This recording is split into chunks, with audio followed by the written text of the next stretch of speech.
Nah, dari rangkaian kegiatan Pak Mahfud kemarin, saya mencatat ada beberapa yang menjadi pemberitaan, Pak. Terutama sambutan Pak Mahfud ketika pembukaan Musyawarah Nasional Ikatan Keluarga Alumni UII yang berlangsung di Semarang pada hari Sabtu lalu. Di berita-berita yang muncul, saya baca Pak Mahfud mengatakan begini, bahwa kampus itu sebaiknya menjadi oposisi yang kritis dan objektif terhadap pemerintah.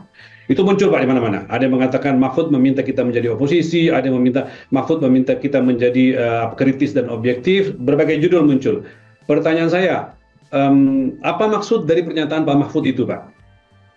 Ya begini, saya kan bicara di depan alumni perguruan tinggi, di mana yang hadir Ya, tentu saja banyak pejabat, banyak alumni dari berbagai jabatan, bukan hanya dari alumni UI, alumni-alumni kampus lain juga banyak hadir.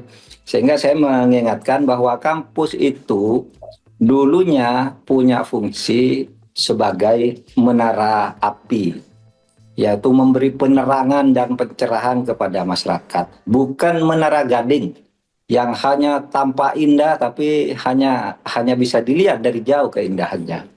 Ada juga seharusnya kampus menjadi menara air, penyejuk. Nah, alumni-alumni UI ini dan alumni perguruan tinggi sekarang ini kan macam-macam ya. Ada yang bersikap kritis tapi banyak yang penakut. Terutama kampus-kampus itu tidak berani ngomong. Ya, kalau ngomong hanya bisik-bisik gitu. Nggak seperti dulu kan, kalau ngomong bisa terbuka melalui seminar. Karena apa? Karena di kampus sekarang kayaknya ada proksi gitu ya. Proksi itu artinya orang yang memecah, menawari kenyamanan tertentu agar diam dan seterusnya dan seterusnya. Oleh sebab itu saya katakan kampus harus tetap kritis.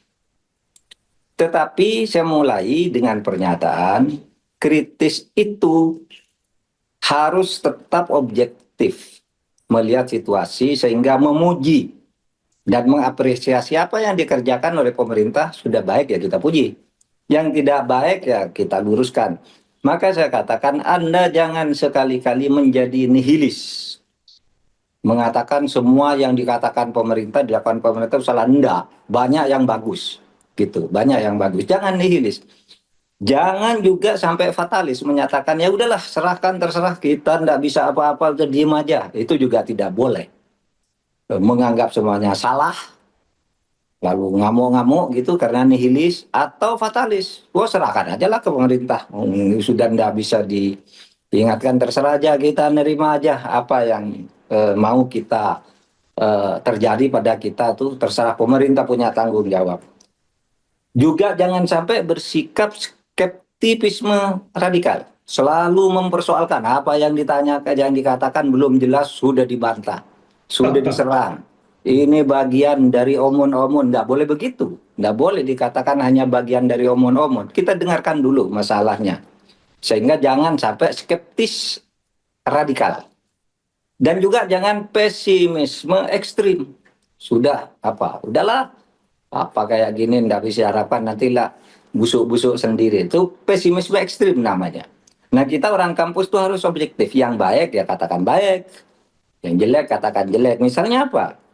Program makan bergizi gratis itu kan baik. Itu baik, sudah dijanjikan, harus dipenuhi gitu. Kan kita masa mau menyerang masalah makan bergizi gratis? Tidak gitu. Begitu juga tentang kenaikan gaji hakim, guru-guru honorer, ASN dan sebagainya, bahkan program masuk perguruan tinggi negeri gratis, itu kan harus didukung ya. Nggak usah, nggak boleh dinyinyiri gitu.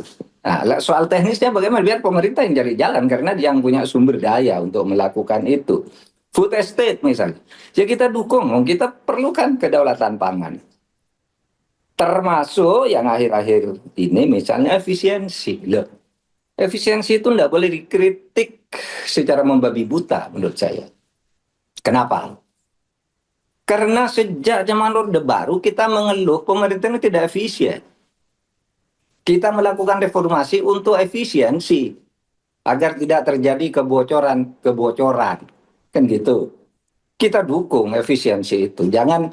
Jangan dinyenyeri terus gitu. Dulu kita yang berjuang, kenapa kita berjuang melakukan reformasi? Karena anggaran misalnya merujuk pada Pak Sumitro, minimal 30% bocor APBN itu. Berarti tidak efisien. Dikorupsi juga, ya. Sehingga efisiensi itu harus menjadi program andalan. Tapi persoalannya pemberlakuan efisiensi itu bukan berarti pemotongan anggaran semata. Anggaran yang sudah benar tidak harus dipotong. Anggaran yang sudah berjalan tidak harus ditiadakan, gitu. Anggaran hanya dijadikan kompensasi karena kami ngasih makan gratis, maka anggaran ini harus dipotong. Bukan begitu efisiensi. Efisiensi itu untuk yang bagus-bagus, cari sumber-sumber produktif untuk membiayai.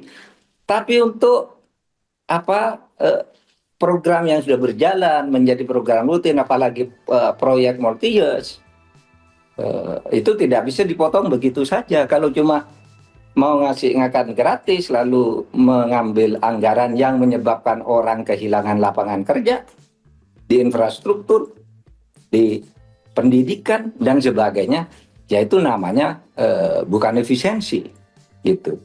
Jadi yang kita anggap efisiensi itu penghambur-hamburan uang, jalan ke luar negeri tanpa jelas tujuannya, tidak memberi kontribusi apa, hanya jalan ke luar negeri setiap akhir tahun anggaran, rapat di hotel-hotel.